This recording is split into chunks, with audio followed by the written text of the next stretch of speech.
Ladies and gentlemen, thank you for joining the Newsmaker Plenary at the NABJ National Convention and Career Fair. Please be advised, this event will be recorded and streamed for local, regional, and national audiences via social media and other web and broadcast platforms.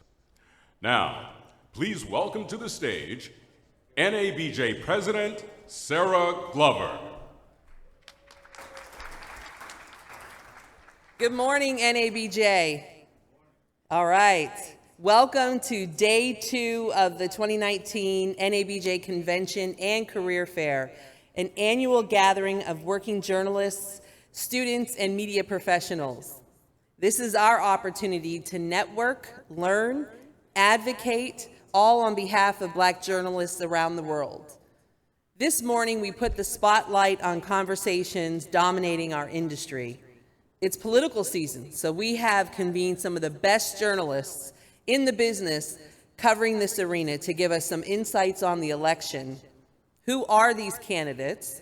What are the storylines? What does this mean for America, specifically African Americans and Black people? And let's walk away with a better understanding about this election. The Me Too movement is alive and well. We are seeing the impact of women everywhere, from Hollywood to City Hall in Chicago to Congress in Washington. Women are being heard and making progress in every industry. We can see the change that is having on America. How do we maintain this momentum and success? We will explore this question this morning. Let us also take a moment of silence to recognize the hard work of Toni Morrison, a true dynamic woman and messenger we lost this week, because she will be sorely missed.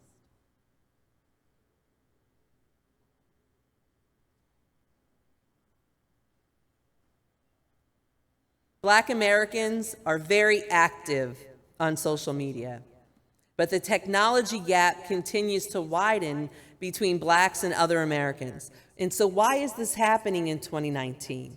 What are we doing to address this disparity? NABJ family and friends, we are in a very important mission. Our work is so vital to progress in America. Let's be inspired to return to our newsrooms, to fight the power, to deliver more fair, accurate, and in-depth coverage about Black Americans and from a Black perspective.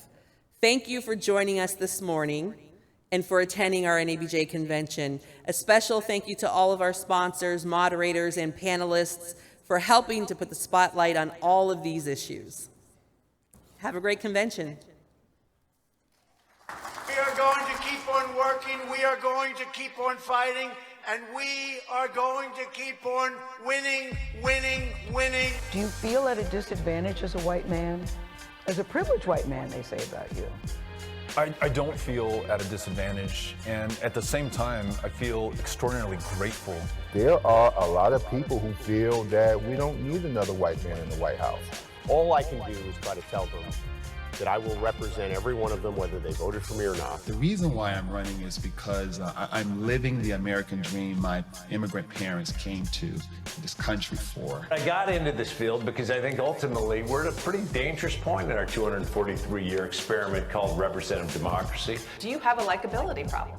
Folks had to have liked me to have made me mayor of New York City twice. I know that as president, I can bring this country together. I've served as a soldier for over 16 years. I served 4 tours in Iraq. And I have more military experience than anybody who's arrived behind that desk since George H.W. Bush. And on day 1, we will rejoin the International Climate Agreement. I can talk about the kids that I knew growing up whose lives are ended by gun violence. And so I'm running for president for many reasons. This is one that we will get it done. We're not trying to diminish the Second Amendment, but we've got to make sure that we keep guns out of the hands of dangerous people. You're going to get jobs in these communities, boosting their tax revenue that they can then reinvest back into the community. Create the middle class. It's going to take this effort. This is why I get so upset. The president is so lazy. They need us to restore economic mobility. Best way we can empower African-American businesses to put money into the hands of African-Americans. That's real. The best way to empower African-American businesses is put money in the hands of African-Americans.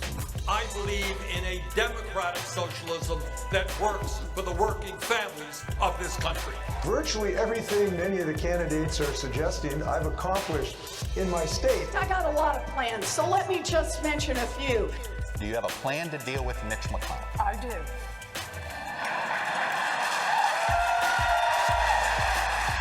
I'll tell you one thing. It's really nice if we got all these plans, but if you think we're going to beat Donald Trump by just having all these plans, you got another thing coming. I've long believed that this country should address slavery, the original sin of slavery, including by looking at reparations. You know, there was a little girl in California who was part of the second class to integrate her public schools, and she was bused to school every day. And that little girl was me. Mr. President, this is America. And we are strong and great because of this diversity, Mr. President. Not in spite of it, Mr. President. Please welcome your first moderator of the morning, CNN White House correspondent, Abby Phillip. Hi, everyone. Let's see if this microphone works. Hello. Okay. All right. Hi, everyone. Welcome to the first session, the Newsmaker Plenary session. This will be divided into 3 separate conversations, starting off with the dominant conversation of this year and next year, politics. We want to welcome our panel, Estelle Herndon from the New York Times, Eva McKen from Spectrum News, and Darlene Superville from the Associated Press. We're going to take some questions at the end of this, so think about them now. And I'll make a call and you guys can line up at the microphones, but let's get started. Oh, and for those of you who are wondering, Yamiche Elsendor could not join us this morning, unfortunately. We had some flight issues coming out of DC and New York today, so unfortunately. But let's give her a hand, we miss her today. So let's just start off with this week. Obviously, it's been a harrowing week, I think, for politics, for race in politics after, guns and race in El Paso, that mass shooting in Ohio. But we've been here before, it feels like it, right? So, does anyone have a sense that this moment feels different to you? Do you feel like anything will change around the gun issue, especially since it's happening just on the cusp of the presidential cycle? Well, thank you all for having us. I think that you're right that this feels like a kind of heavy week and moment. But onto the question of is this different, I don't see much evidence so far that we can expect some legislative differences coming forward. I think what there is, right, is this kind of looming election where you'll see Democratic candidates trying to use this as a kind of galvanizing message, not only for their individual campaigns, but to talk about things like flipping the Senate and the House.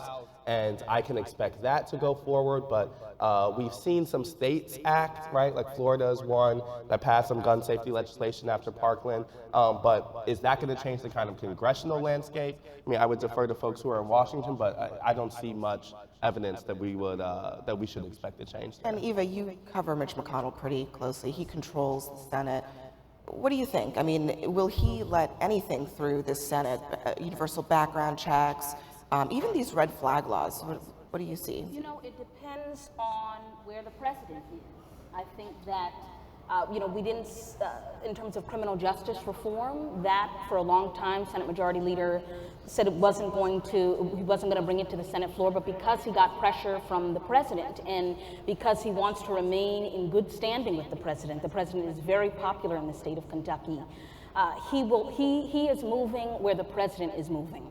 So I would say if we're going to see anything happening in Congress or from McConnell, it totally depends on what Trump's going to do.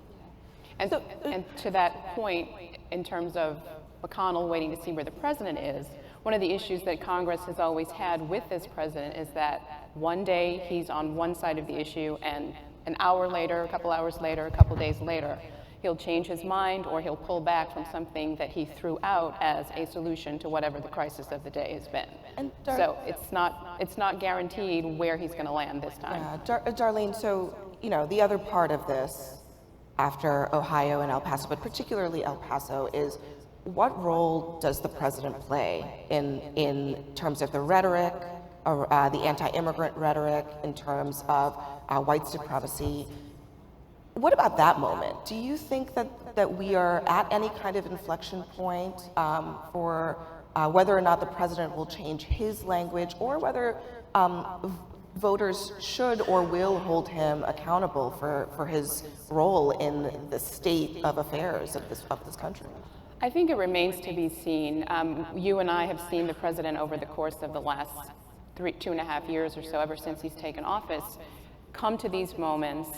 Then he's forced to come out and be somewhat presidential, like he was on Monday when he talked about legislation, unity, love, putting aside partisanship at this moment in time following these past 2 shootings. But then a day or 2 later, he was back on Twitter insulting members of Congress, elected officials, the mayor of Dayton, Ohio, where he just visited yesterday. I think there are some people that would like to see this moment be a moment where he kind of